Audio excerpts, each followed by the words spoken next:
Welcome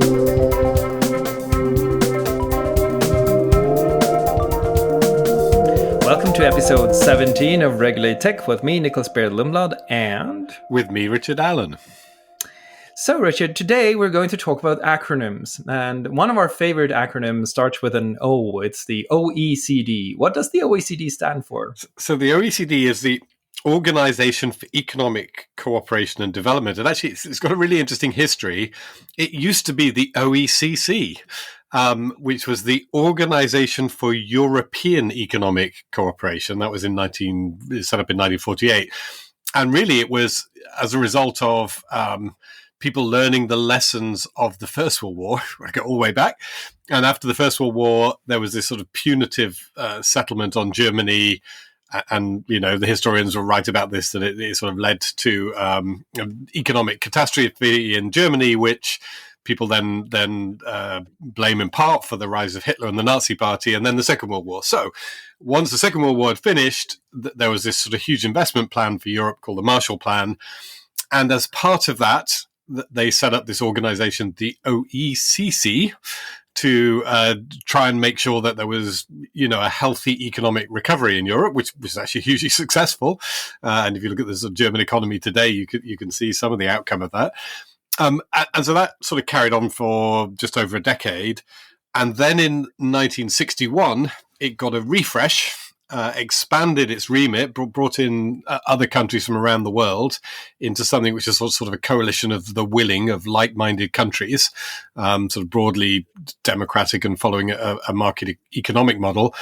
And then so it was relaunched as the OECD in 1961. And you see that clever shift from E for Europe to E for economic that they made, so that they could sort of do the rebranding and just change one letter. That's perfect. You move from a C to a D, and suddenly you encompass the entire world. Exactly. So both you and I have we've hung out at the OECD quite a bit, and it's a really intellectual organization. Has a lot of intellectual heft, a sort of think tanky kind of character to it, but also a normative capacity that is quite significant. It has the ability to put out norms that are not really treaties. They can do treaties too, but they don't necessarily have to be treaties, and they're not binding legislation.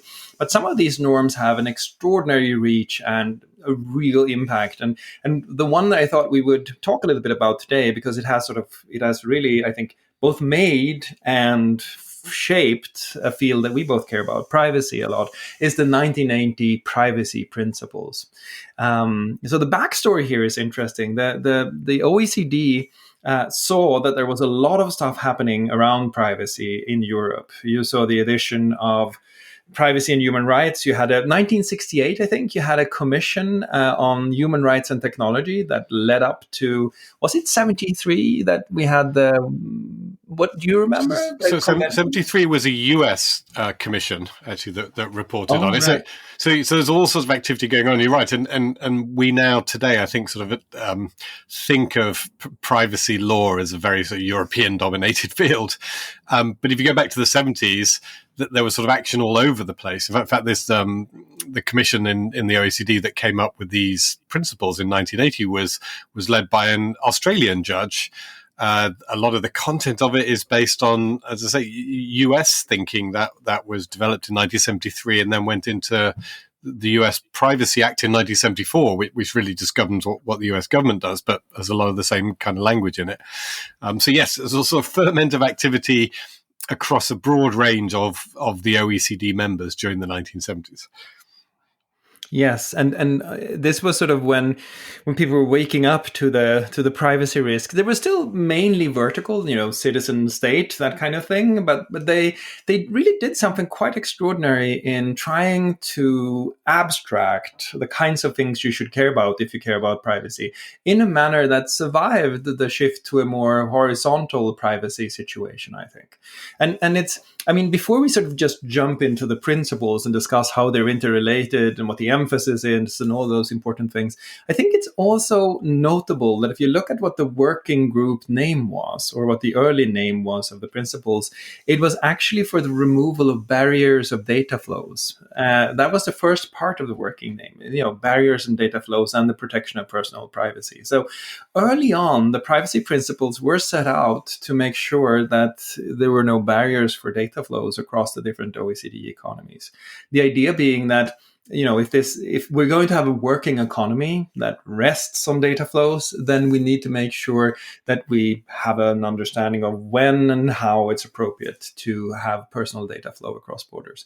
So from the very beginning, the 98 privacy principles are thought of from at least a couple of the people who are going into the negotiation, especially the Americans, the US delegation, as enabling a new kind of commerce, enabling a new kind of market. And then there's sort of the other hard-hitting human rights heritage that are sort of coming to the table here, and they're sitting down and they're negotiating this, and they're talking about efficiency of markets and human rights, and that's a conflict that we still live with, isn't it? That's right. And we've talked about this before when we talked about privacy. I think particularly from a European perspective, there was this real concept of privacy as a fundamental right. It's sort of literally incorporated in that language now. But, if we go all the way back to the human rights documents that were being created post Second World War, privacy is often in them, and was a feature of the debates, for example, at the Council of Europe, which was set up again to sort of try and prevent war happening and prevent human rights abuses happening. So it's a very strong kind of human rights focused organization, so sitting there in Europe. That I think certainly, yes, the European perspective was data can be abused in ways that will literally, lead to genocide and death, which is sadly what occurred, particularly obviously in Germany under the Nazis, that people have been singled out based on personal characteristics. So very, very strong drive there, I think, to move forward for legislation, but perhaps less burning in other countries because they hadn't had the same experience. But still, during the 1970s, people were waking up everywhere and to get around this thing. They don't use this language much anymore, do they? But this ADP, automated data processing. So, yes. So a lot of the debate was as well, do you have privacy rules just for computers?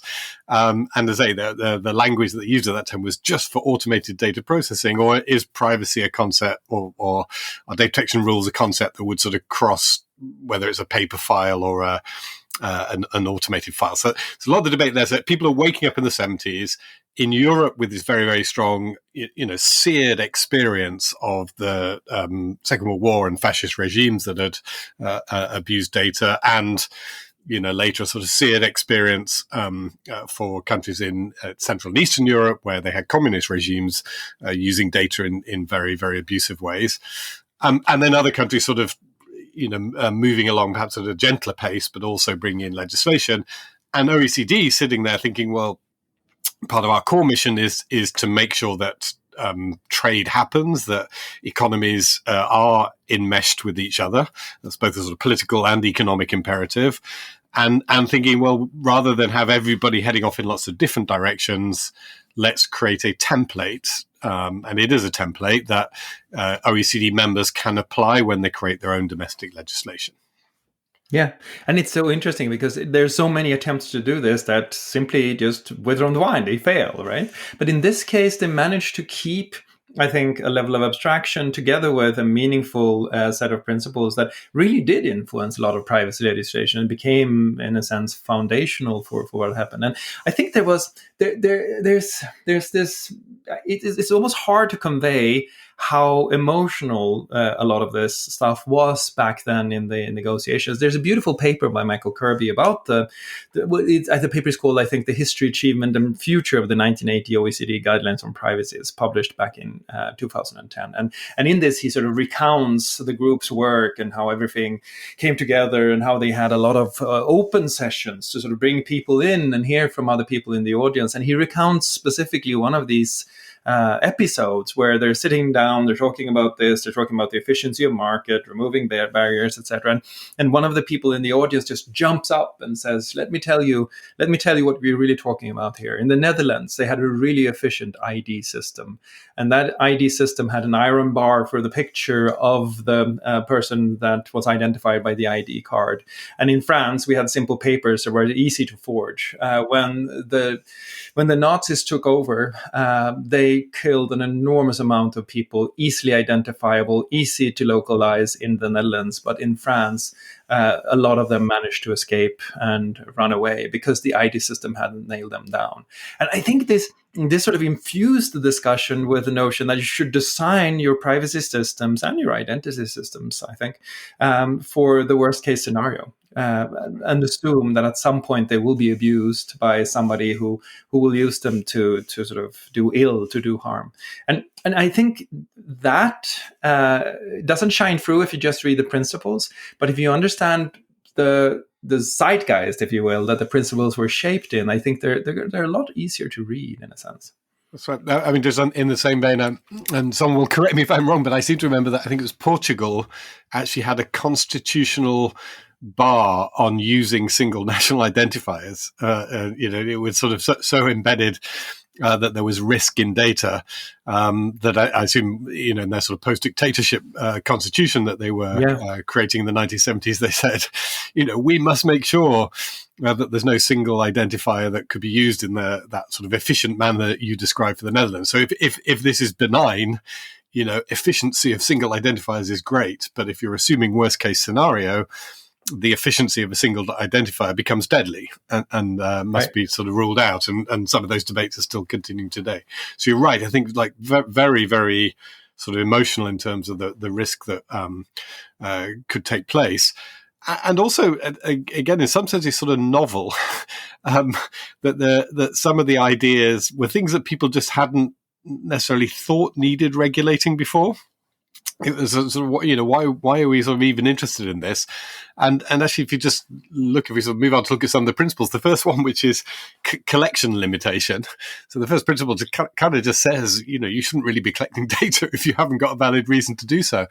And when you think about that, in certainly 1950s, 60s, 70s, there would have been a lot of people who would have thought, well, what's wrong? If I've got personal data, why do I need to, I could just collect as much of it as I like, just like sweep it up. Why should the law ever restrict me from collecting personal data? This is an entirely harmless activity. And so the first principle you come to is one that just tries to establish a new norm. That is, when you're collecting personal data, that is a regulated activity and you shouldn't do it unless you've got good reason to do it. Yeah, and it goes further. I mean, it's worthwhile really digging into these principles. So the first one says there should be limits to the collection of personal data, and any such data should be obtained by lawful and fair means and, where appropriate, with the knowledge or consent of the data subject. So not only should there be limits, there should also be laws that set out the limits, and those laws should start from the consent of the data subject. I think it sort of reflects also a view that if you think about how this projects a view of the value of data, there's almost just a downside to the collection of data. So the collection limitation principle essentially says you may have to collect data, but if you do, limit the data you collect and make sure it's done under a thoroughly regulated framework and make sure you've asked first. So it's not, if you think about the way that we have seen this change over time, where we know that, for example, large pools of medical data can help address all kinds of different conditions, or you can find really great ways to improve the environment in a city by figuring out the commute patterns, etc., etc. There's nothing of that in the principles. The principles don't necessarily feel or sort of start from a position that there's an upside to data as well, but it's sort of focused on this notion that there's absolutely, most certainly, is a significant and really deep downside to the collection of data, right? That's right. It is not regulating for data use. And actually, this is a really interesting sort of philosophical area to explore, that, really, when we're talking about privacy and data protection, we're talking about sort of imposing limitations on the ways in which data can be used. And we spend a lot of time talking about the protections and the things that will stop the data being abused. Much less time talking about the kind of uses to which data may be put. And so it's about sort of putting guardrails around use of data. And I think that's what they were, certainly these 1980 principles are very much framed in those terms. And I think most of the legislation subsequently has been framed in those terms. It's not a comprehensive attempt to deal with data. I mean, perhaps we talked the other day, didn't we, about the EU's new artificial intelligence proposals. And arguably they do start to, whether you like them or not in detail, at least they're sort of starting to talk about ways in which data may be used, as well as the sort of guardrails around collection and storage of data. But I think when we're back in 1980, and I think if I remember right, at the time, I think about a third of the OECD member countries at that stage had already legislated, and 2/3 were sort of still to go. They were very much like focused on the underlying assumption was, governments are going to legislate to restrict ways to put these guardrails in place. And we want to make sure that those restrictions, those guardrails are compatible with each other. But it certainly wasn't, I don't think they were thinking a lot about, and maybe this is consistent throughout this theme of, what are the positive things that people do with data? How do we enable those? It's very much how do we prevent the harmful uses? Right. And to go back to your point about the AI regulation, I think it's really interesting because the second principle is the data quality principle. And it says personal data should be relevant to the purposes for which they are to be used, to the extent necessary for those purposes, should be accurate, complete, and kept up to date. Now, here's what's happening in the current AI regulation. It's that the data quality principle and the collection limitation principle are coming to a conflict with each other. They're sort of coming to a crash, because what you say is that, well, in order to make sure that there's good data quality, you may actually have to collect more data. And so, yes, you should limit the collection of personal data, and it should still be lawful and fair and all that stuff. But you also need to look at data quality. So that's a principle that has become much more important in the last decade, I think. The data quality principle, roughly, that was an accuracy principle before. If the state has information about it, they really have to make sure it's up to date. But when we talk about data quality today, that seems to have become orders of magnitude more important, wouldn't you say? That's right. I think it's sort of morphed in various different directions. The other area in which this has sort of expressed itself, I think, is through the right to be forgotten, which at its essence, what the judgments were saying was that records about individuals, and the sort of definitive case was one about somebody's sort of prior criminal convictions, that was no longer relevant, up-to-date information. that information, the person had a right to have that information forgotten. And so I think it sort of pretty much does stem from this notion of data quality, that you can be storing data about people. And again, relevance is a interesting sort of arguable concept. There's some people who say it's very relevant to know that the person had a prior conviction. Others will say, no, it was relevant for 2 years after the conviction, but not 20 years later. But judges looked at that and they decided this information was not relevant, should not be shown. And as you'll know from working at Google, there are various search results about individuals that can't be shown, because the judgment is that is not quality data. And it breaches this principle. So it's still sort of 40 odd years on, this is quite an important, or perhaps a more important principle even than I think we recognized at the time when this was produced in 1980.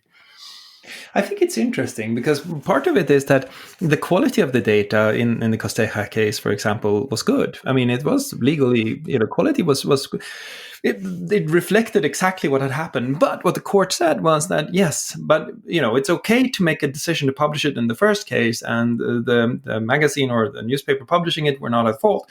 But what happens over time is that there is a quality concern, if you will, related not just to time, but also to reach.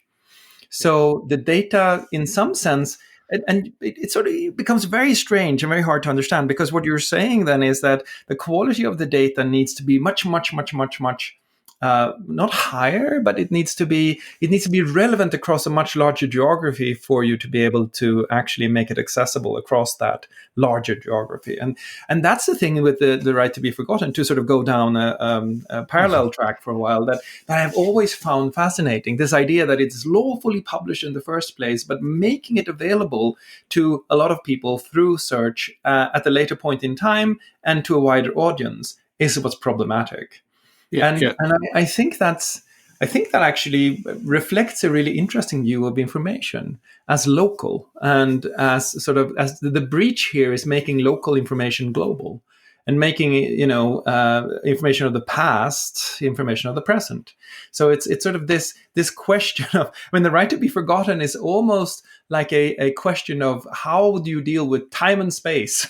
Yes. If you're an information service. I mean, we're getting far into metaphysics now, but that's sort of what you're being asked to do. You're being asked to ask yourself, is this information something that you can legally distribute at this point in time to this space, to this, with this reach, which is an amazing question, because if you invert it, you sort of see that, well, that means that forgetfulness in this case is something that is related to where it's forgotten, or who cannot access this, because nobody has made the argument that the original publication decision should be reversed, nor that the article's availability in their archive should be addressed. So the archive of that newspaper or magazine can still surface this article in the locality without it actually being subject to the right to be forgotten in the same way or under the same conditions, which is confusing, but also I think reflects how hard it is to do privacy, how hard it is to sort of really, really find those balances, which is exactly what they're trying to do in the principles. And I think that's. Sorry, I'm just going on. No. I knew it would be fun to take you off on that one. So I think it is this notion. You're right. It's partly this notion of up to dateness, which is there. So when is something no longer up to date? And I think there's another element which is almost a sort of fairness element. So when because the critical decision was, when I search for somebody by their name, what is the content that gets returned in the search engine results? And I think the judgment essentially sort of said it is unfair if this old information is returned then. But it would be fair if somebody actively went and sought out the original publication and found the information there, which is a really sort of, we've argued out a sort of interesting concept. But I think in that case, I say it's this, certainly the time I think is relevant. I think if that, the judgment had happened 6 months previously to the search taking place, I'm pretty confident that the courts might have come to a different view and said it is fair for that information to be returned. But if the judgment was old, it's somehow unfair. So it's fairness and time. I think they sort of brought in as sort of fascinating concepts into making those decisions. You could make an argument from the next principle, though. The next principle in line is purpose specification principle. And it says the purposes for which personal data are collected should be specified not later than at the time of data collection and the subsequent use, limited to the fulfillment of those purposes or such others as are not incompatible with those purposes and as are specified on each occasion of change of purpose. Now, you could make the argument that the purpose of publishing a notice on bankruptcy in a newspaper is different than the purpose of making that information universally available and accessible, to sort of quote the Google mission. Yes. So you could say what's really at stake here is sort of a purpose clash. You have the purpose of the newspaper, which is distinct from the purpose of the search engine, and that the data that can be reasonably published and can be reasonably distributed according to the purpose of the newspaper cannot be transferred automatically to the social media site or the search engine.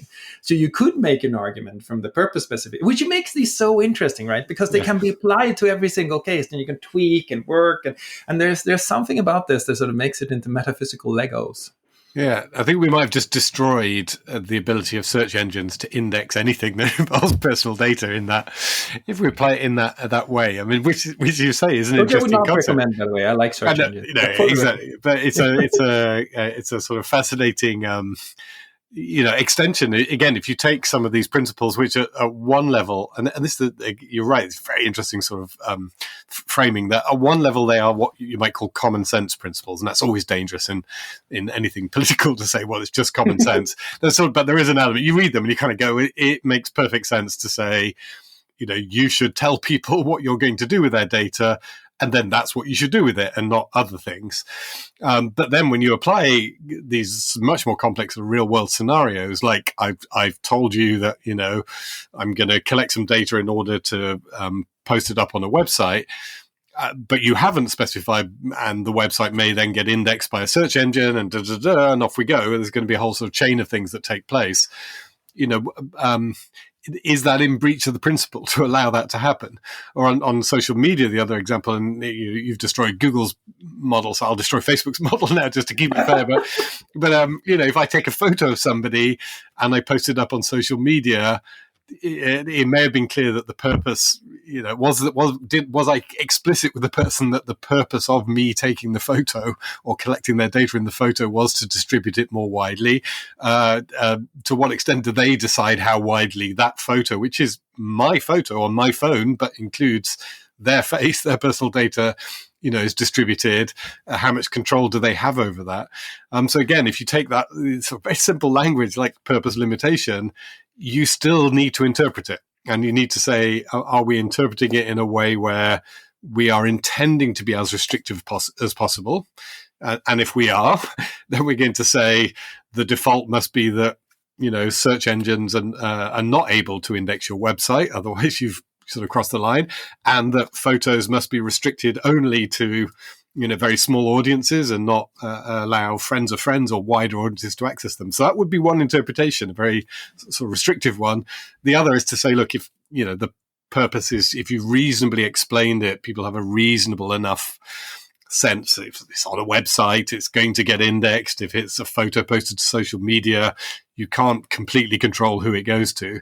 Then that's sufficient. You've met the purpose limitation. But you can argue both of those and every point in between.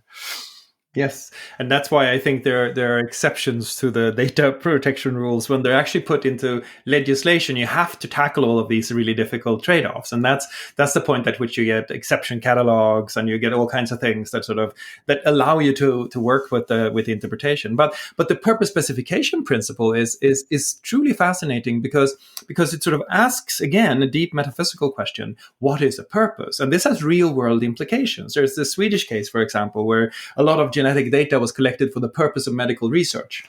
Now, that's a purpose, medical research, but, said the court, it's not specific enough. So there are two things that work here, right? One is purpose, the other is specification. So if I say I'm collecting your data because I'm really curious to know what I can do with it, I gave you a purpose, right? I want to know what I can do with your data. But no data protection authority in the world would say that that's a specific enough purpose for the kind of collection I do. But that's what you're tempted to do because the rule says very clearly that you have to specify at the time of data collection what your purpose is. So that means that you get these privacy policies that have enormous long lists of here are the different things I'd like to do with your data, because you have to come up with it when you collect it, or you cannot use it for those other purposes later. So it's sort of putting this incentive in the hands of the data collector to go broad as possible when they collect, but still not broad enough to not actually be specified. So it's a horrible set of trade-offs you have to. I mean, this is stuff that would certainly vex a Leibniz or a Newton or a Descartes, right? So what's a broad enough purpose to make sure I can actually do what I need to do with this stuff? And is that still specified? And if it's not specified, what automatically happens then is that you can't consent to it. So right. That's another mechanic that's interesting. The purpose specification has to be crisp, really crisp. Otherwise, it's not consent, because you cannot consent to something that's ill-defined. And suddenly you're deep into the philosophy of mind here. It's like, can I consent to things that are ill-defined? Yes. And it's I think it's fascinating. And I think this is what made them so useful, in a sense, that they're so malleable, they're so open, but still they sort of play off each other. the value of the OECD privacy principles is not every single privacy principle or the enumeration of them.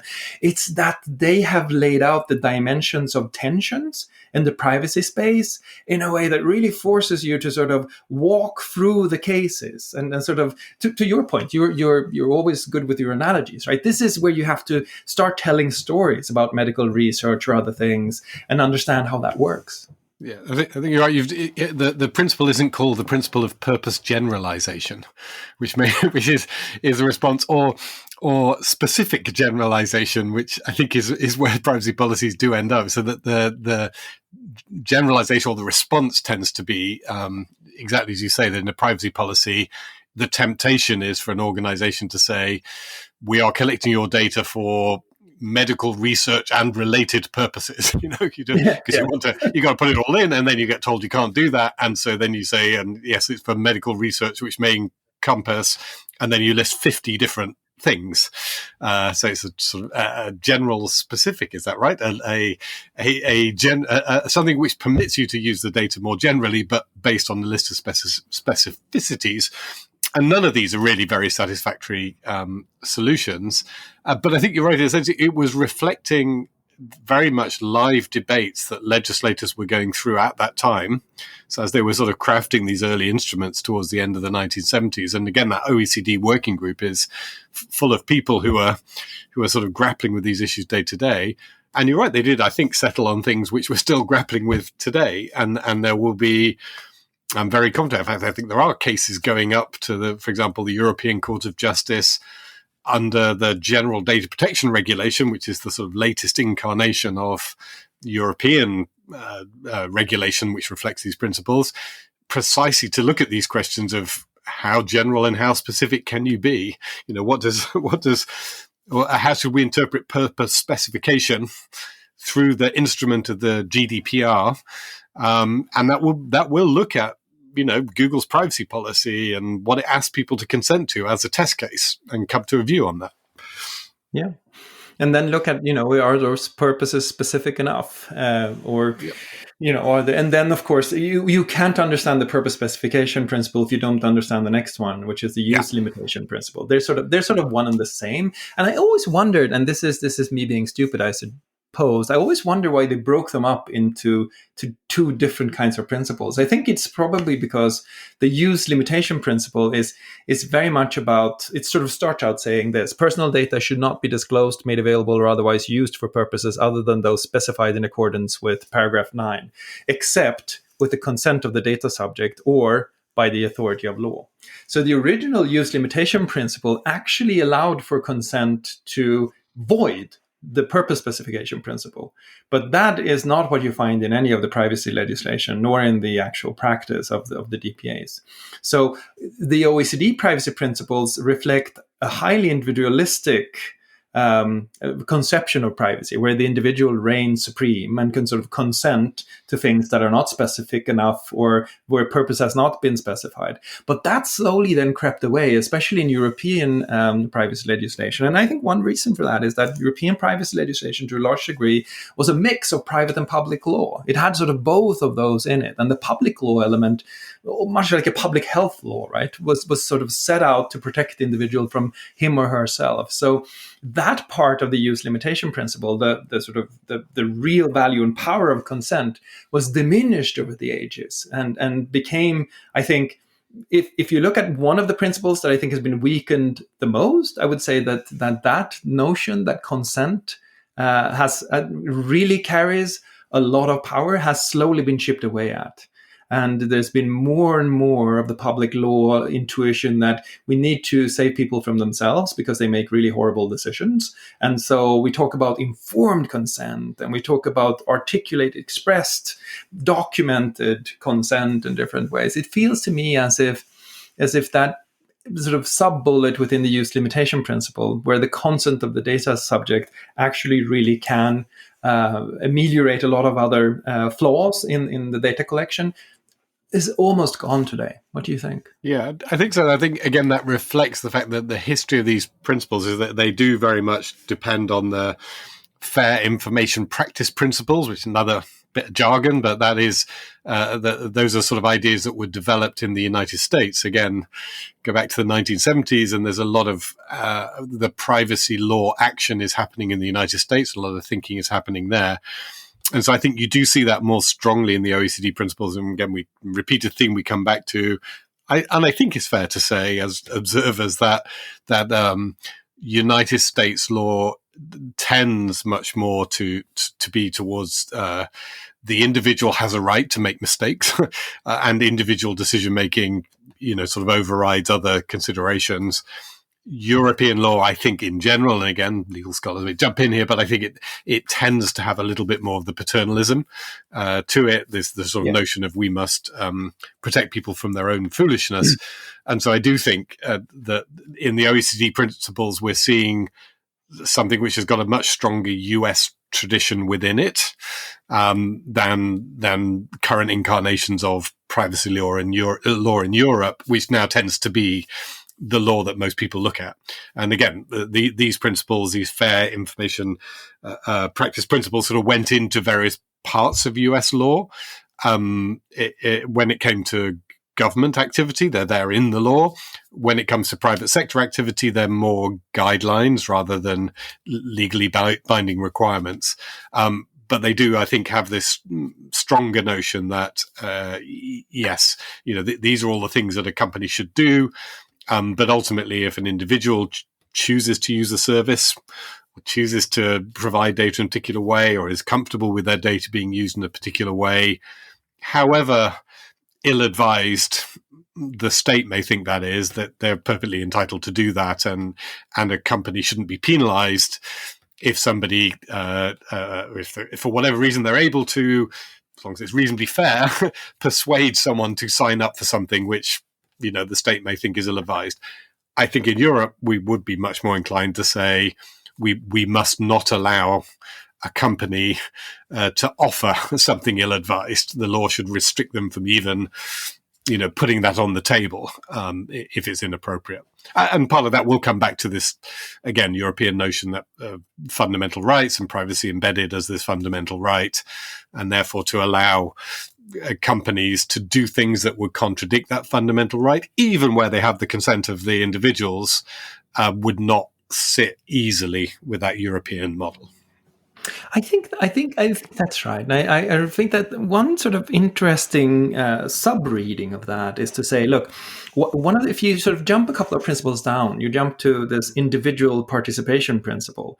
That's a really interesting thing to think about. What does it say? It says an individual should have the right to obtain from the data controller or otherwise confirmation of whether or not the data controller has data relating to him. And then there's a number of other things that the individual has the right to do. And one way of reading is to say, well, this is what a human right is. It's something you exercise with your agency as an individual. So you could say that there's actually a trace of the European human rights debate in this as well, where sort of the consent of the individual reigns supreme and the individual participation principle, the notion that you as an individual reach out to and ask your data controller, what do you have on me? And you can ask, you should correct this because it's wrong, or you should give me reasons for why you have collected this, etc. So there's sort of the American sense of the individual making mistakes, which I think is a huge part of this, and it's sort of also, but it sort of nicely melds with a more agency-oriented human rights perspective, where you as an individual exercise your human rights vis-a-vis other actors, and that's sort of also something that's enabled and would hold consent as supreme and sort of allow you as an individual to make bad decisions, but also to consent to things that you think might be reasonable, right? Medical research, sure, use my genetic data for it. I do not need you to specify the number or kinds of illnesses that you're researching, because I do believe that this is a choice I can make as an individual. And to me, there is about the trend since the 1980s has been to sort of remove the individual a lot from the sort of the privacy discussion, and have it be essentially a discussion between institutions and companies and legislators. The individual is receding from the privacy scene in a sense, if you see what I mean. Yeah, I mean, it's really interesting because part of the reason for us doing these classic texts in our podcast series is is to see how concepts and language have changed over time. I found this one really interesting. I hadn't looked at the principles for a while until sort of getting ready for talking about them. And that language, individual participation, is I think quite attractive and powerful. And the modern incarnation of this in European law talks about a subject access request. And a subject access request, that feels much more passive to me. I'm a subject. Let's start with that. And I'm making a request. So, I'm the passive. Again, it's an important part of the law, so it's not do it down. But just in the words, subject access request sounds like the sort of passive victim of the data controllers, who is being given the right to request access. Individual participation sounds much more co-creation, if you like, of whatever's happening. I have a right as an individual to participate in, the processing or the decisions about the data that is relevant to me. Again, it's not to, in terms of the law, it's not to sort of necessarily say there's a huge distinction there, but language sort of matters in terms of signaling what you're intending here. And I think in the 1980 version, as I revisit it, I find that notion attractive, that there should be if you're writing a law today, that if you frame a lot of these rights, and the rights may end up looking very similar, the right to access your data, have it corrected, etc. But just framing it as the section on individual participation just feels attractive in a lot of ways compared with this sort of subject type language that we tend to use. Yeah, and an individual should have the right to obtain from a data controller, to have communicated to him, to be given reasons if a request is done under subparagraph denied, or and to challenge data relating to him. And if the challenge is successful, to have the data erased, rectified, completed, or amended. The individual is in the driver's seat here. And I remember this as a kid because I was a freaky kid. Back when I was really small, I had my parents sign for me a note that I sent to the central data collector in Sweden that had sort of all of the central records. And I asked for a printout of all of those records. This was, I can not have been more than 12 or 13 years. I was obviously a very, very annoying child. But so my parents took mercy on me and signed this thing and sent it. And I still remember to this day that, back came what was certainly like a 10 centimeter thick bunch of papers printed out on line printer paper, where they had stuff about me and about my parents and about all kinds of different things. They knew that I was subscribing to Donald Duck, for example, the magazine, and it was all kinds of weirdness that they had in this sort of register. But I felt very proud that I had stood up to this enormous data collecting entity and had asked them to give me the data, because I felt as if I was an agent and sort of I exercised agency in my individual rights, and I knew now what they knew about me, and that was sort of all good. That's the kind of thing I think was embodied in a lot of the language in individual participation, but has sort of been shrinking. I think you could make a really good argument here if you want to argue for why the individual has receded from the scene. The argument would start from the notion of asymmetry. This we hear a lot, the asymmetry between the parties. There is no way that the individual can stand up to the large companies or the states that are collecting data about them. There's a huge asymmetry of information, asymmetry of power, asymmetry of time. And so that asymmetry is slowly crowding out the individual in a sense. And I think there's a point to this for sure. And I think you could make that argument and you can sort of walk through it and you can say this asymmetry is the reason. But it's still really interesting to see how the individual is being almost marginalized in the privacy debate. I mean, part of it is this language, the sort of data subject language, which it's just touched on in the sort of beginning part of the principles, but I think it's not sort of common throughout. It's not common language at the time. It's become much more consistent. So we have this notion of the data controller makes the decisions about the data. The data subject is the person whose data is being processed. But that's because, as I say, become much more common parlance and now runs through certainly European legislation, this concept of the data subject, which does carry connotations with it. But your story you've described of asking for the data from the Swedish authorities, you were the original Max Schrems. And for listeners who don't know, Max Schrems is an Austrian. He was a law student at the time, and he requested his data from Facebook and got back a big file of data, in very similar to the way you described it, and then use that to run a whole series of campaigns. And line printer paper, you really did that? I think he got it as a CD, but he printed it out because it made for much better visual effect to show yes, people that how much data there was. And but it's just the way you sort of talk about that. You can describe that in two ways. You can say you can frame this as poor European citizen victim of data subjects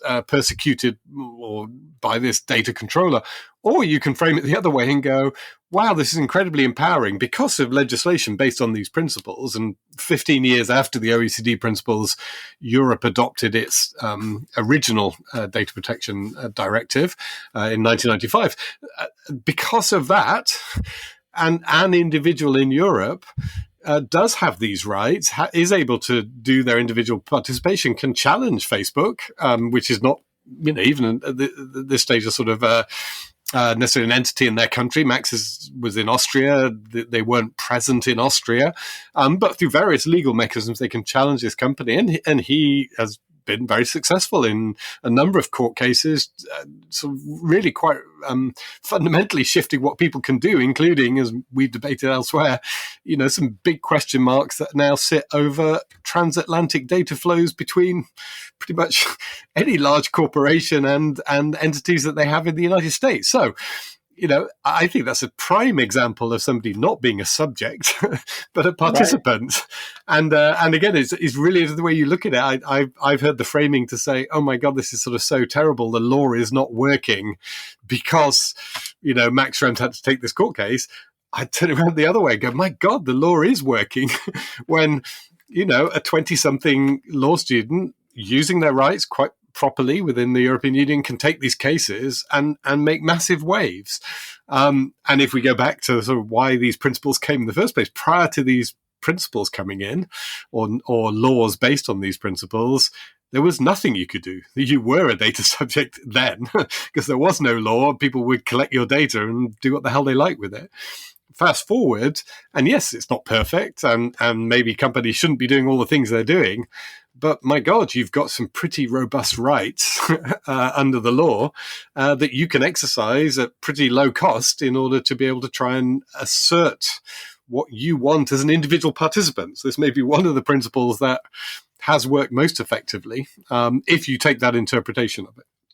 Yeah, no, I mean, Schrems certainly strikes me as an individual participant and quite an effective one rather than somebody who's just subject to data collection. I really agree with that. And I think it's a great point.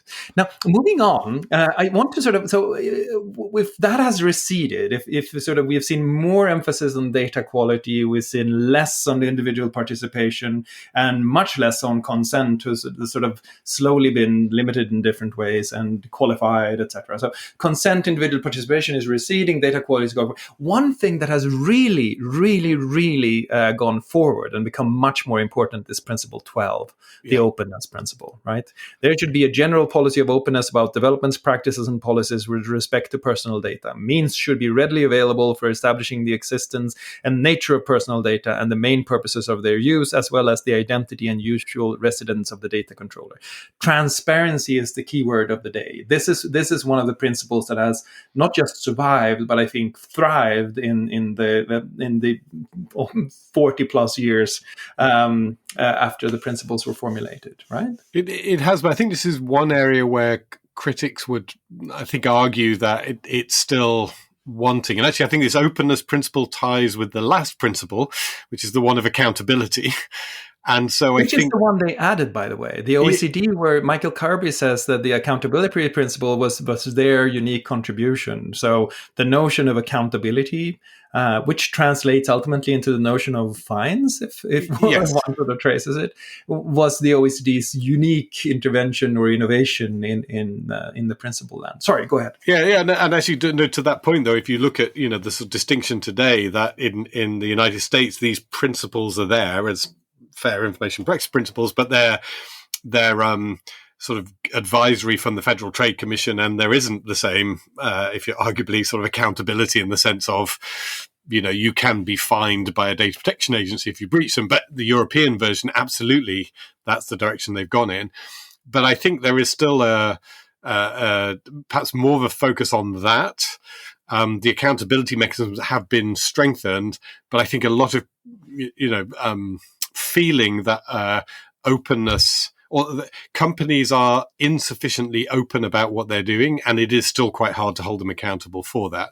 And again, we've talked about it before, the artificial intelligence proposals that are coming forward, and this whole sort of notion of, I don't know what's happening inside the algorithms. We've got to get more transparency there. So the baseline transparency has been achieved, which is, pretty much every organization in the world now that's collecting data will have some kind of public privacy policy.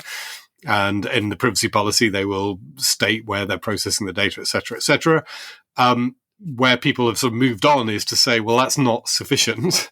I really need to understand in quite a lot of detail exactly what it is you're doing with the data, why you're doing it, how you're doing it. And so I need to really get under the hood. And there, I think there is a view that they want to use the accountability mechanisms, regulators, and this is probably going to happen in next iterations of European legislation at least. They're going to use those accountability mechanisms to force another level of openness beyond that sort of baseline which is set out in the principle. It's almost like that openness is sort of too easy, not sufficient. And maybe that reflects the fact that when these principles were drawn up, people were not thinking about very complex and sophisticated use of the data. It would have been enough to say, I am Coca-Cola and I'm collecting your information in order to do direct mail to you, and I store that data in the United States. And you would have met the openness principle. That would have been fine. Fast forward to today, and people are interested in, yes, how did a particular platform algorithmically figure out that a particular individual, based on their personal data, likes Coca-Cola, and that's a whole other sort of world of openness from that baseline.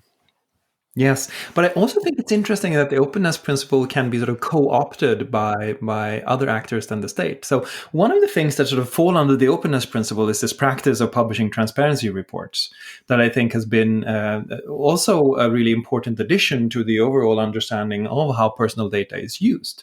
How is your government requesting information about users on the internet? How many times are they requesting that information be disclosed about users? And I think this idea that transparency can be provided by corporations without there being actual legislation, because there's no legislation that demands a transparency report, I think is also somewhat underestimated. One of the things that the OECD privacy principles sort of, I think, are open to is the participation of multiple stakeholders across the market, whereas a lot of this has been seen as stuff that you extract from corporations rather than stuff you create together.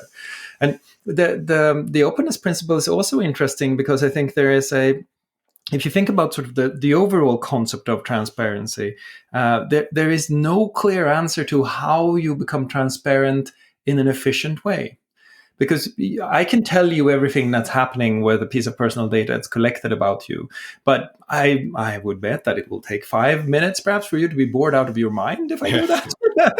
And the whole idea of transparency relates to the idea of attention, in the sense that you have to pay attention to the transparency for the transparency to work. And this is the same thing with the openness principle. And that's why I think while it's becoming much, much more important, it's one of the hardest principles to get across, because you assume that people want to pay attention to what happens with their personal data.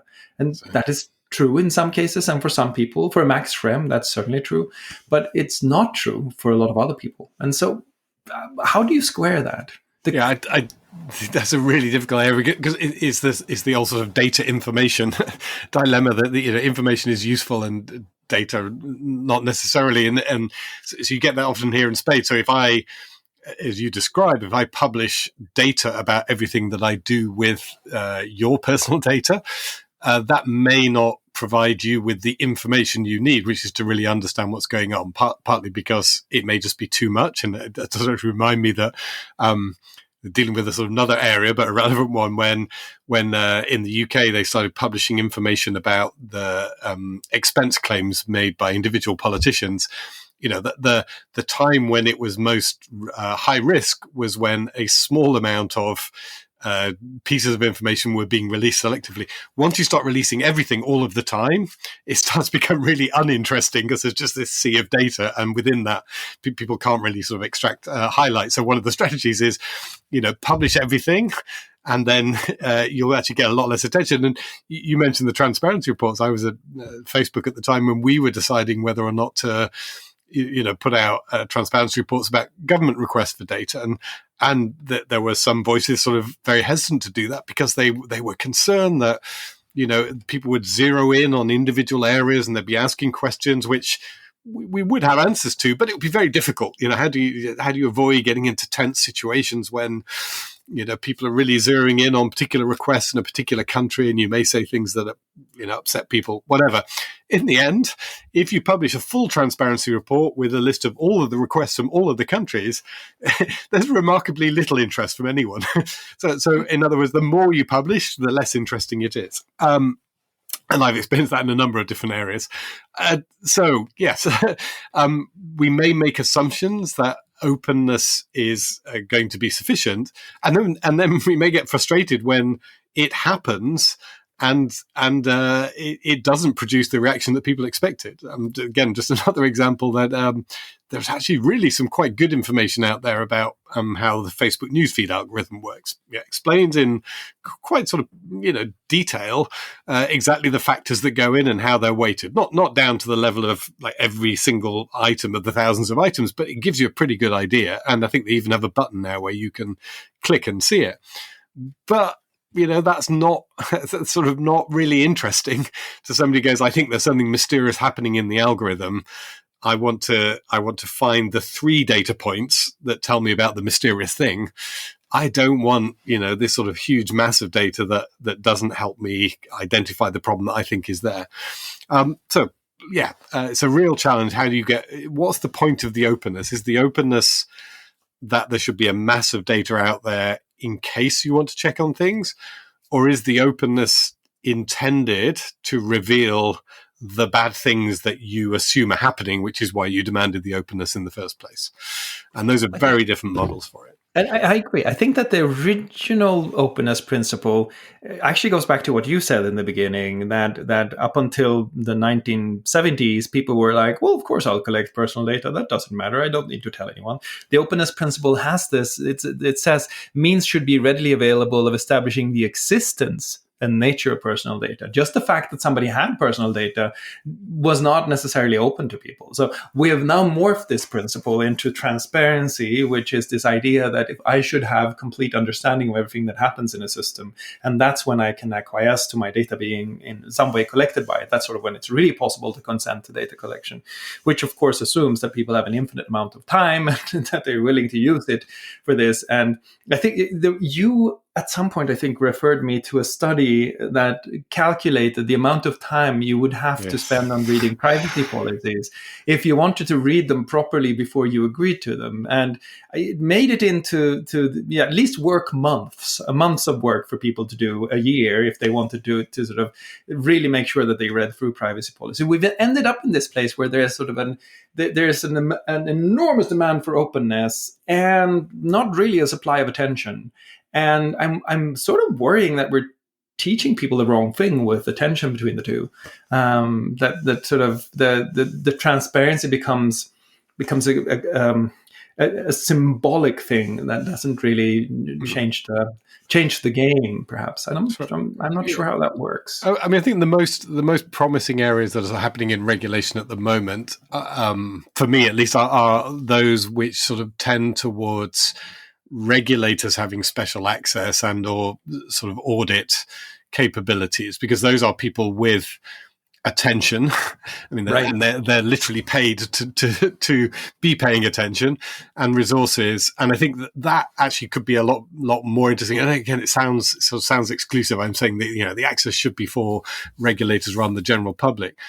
But I think what I'm suggesting is that they're not mutually exclusive. There should be access, lots of data and information out there for the general public. The general public should know how newsfeed algorithms work, but it's not realistic to expect people to really dig in that's where the regulators will kick in, and the regulators will focus on particular areas, and they will do that hard work.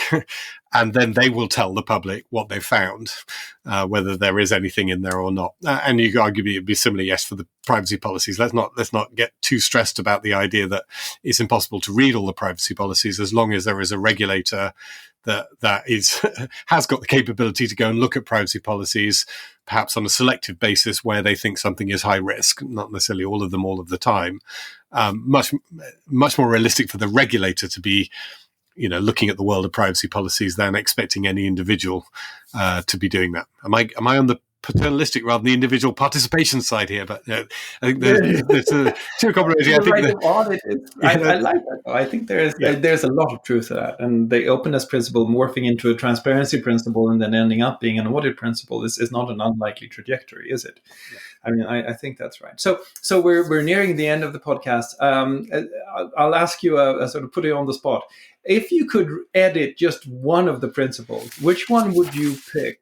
And what is the sort of, if you look at all of them, the collection limitation principle, data quality principle, purpose specification, use limitation, security safeguards we didn't talk about because I think that's pretty standard.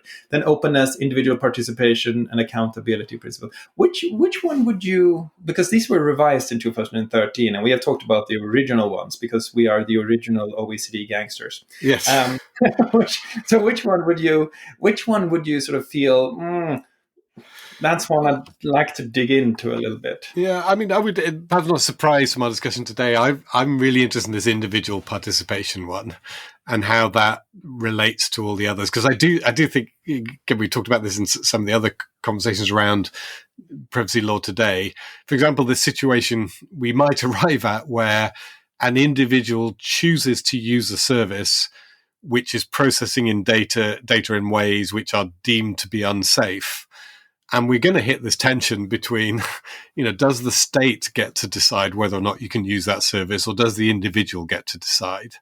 And that's not just, there's part of this is this sort of notion of the US tech giants, yes, but there's also, lots of companies, for example, based in places like China, where I don't think anyone would suggest that the law is in any way compatible necessarily with sort of modern data protection practice. But if an individual chooses to use those services, does so openly, what are the conditions under which the individual gets to make that decision versus the state banning or limiting use of services on their behalf? I find that fascinating, and individual participation, that's sort of extending that notion, but the relationship between the individual and the service, assuming they've got the information they need, is really fascinating for me. And that's a really good answer. And I think we end on that. As always, if you have comments, ideas, or questions, or if there are any other more than 40-year-old policy documents that you would like us to pore over, don't hesitate. Just reach out and tell us.